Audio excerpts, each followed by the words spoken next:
सोमवती अमावस्या व्रत कथा। भादों की सोमवती अमावस्या के दिन व्रत रखना और भगवान शिव और माता पार्वती की पूजा करना बहुत ही पुण्य का काम माना जाता है। इसके रखने से महिलाओं को अखंड सौभाग्य, पति की लंबी उम्र और सभी मनोकामनाओं की पूर्ति का वरदान प्राप्त होता है। हिंदू धर्म में भादों में पड़ने वाली सोमवती अमावस्या का बहुत अधिक महत्व है। इस दिन भगवान शिव, माता पार्वती की पूरी विधि विधान से पूजा अर्चना की जाती है। सोमवती अमावस्या के दिन शिव मंदिर जाकर पूजा करना बहुत ही शुभ माना जाता है। सोमवती अमावस्या का व्रत विशेष रूप से महिलाओं के लिए अधिक महत्व रखता है। इस दिन व्रत रखने से भगवान शिव की पूजा करने से अखंड सौभाग्य की प्राप्ति होती है। दृक पंचांग के अनुसार भाद्रपद माह के कृष्ण पक्ष की अमावस्या तिथि 2 सितंबर दिन सोमवार को सुबह 5:21 पर शुरू होगी और इसका समापन 3 सितंबर को सुबह 7:54 पर होगा। उदय तिथि के अनुसार सोमवती अमावस्या का व्रत 2 सितंबर दिन सोमवार को रखा जाएगा। सोमवती अमावस्या के दिन पूजा के समय इस व्रत कथा को सुनने से, पढ़ने से विवाहित महिलाओं को अखंड सौभाग्य का आशीर्वाद प्राप्त होता है और कुंवारी कन्याओं को मनचाहा वर पाने का आशीर्वाद प्राप्त होता है। पौराणिक कथा के अनुसार एक गाँव में एक गरीब ब्राह्मण परिवार था। उस परिवार में पति पत्नी और उसकी पुत्री भी थी। उनकी पुत्री की समय के गुजरने के साथ साथ धीरे धीरे बड़ी होने लगी। उस पुत्री में बढ़ती उम्र के साथ सभी स्त्रियोचित गुणों का विकास हो रहा था। वह कन्या सुंदर, संस्कारवान एवं गुणवान थी, परंतु गरीब होने के कारण उसका विवाह नहीं हो पा रहा था। एक दिन उस ब्राह्मण के घर पे एक साधु महाराज पधारे। साधु उस कन्या को सेवा भाव से अत्यधिक प्रसन्न हुए। कन्या को लंबी आयु का आशीर्वाद देते हुए साधु ने कहा, इस कन्या के हाथ में विवाह योग्य रेखा नहीं है। ब्राह्मण साधु ने बताया उपाय। तब ब्राह्मण दंपति ने साधु से इसका उपाय पूछा।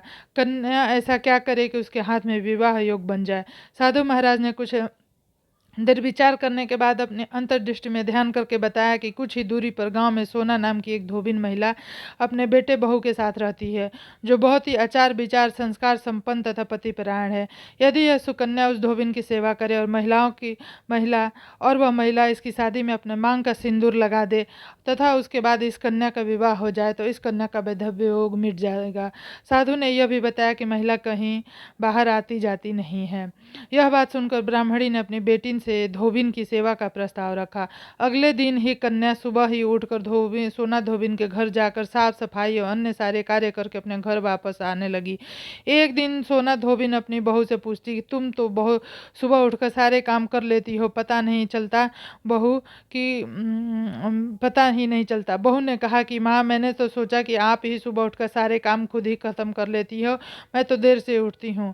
यह सब जानकर दोनों सास बहू घर की निगरानी करने लगी कि कौन है जो सुबह ही घर का सारा काम करके चला जाता है।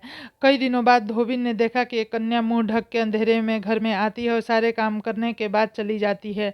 जब वह जाने लगी तो सोना धोबिन उसके पैर में गिर पड़ी, पूछने लगी कि आप कौन हैं, इस तरह छुपकर मेरे घर की चाकरी क्यों करती हैं। तब कन्या ने साधु द्वारा कही बात बताई। सोना धोबिन पति परायण थी, अतः उसमें तेज था। वह तैयार हो गई। सोना धोबिन के पति थोड़ा अस्वस्थ थे।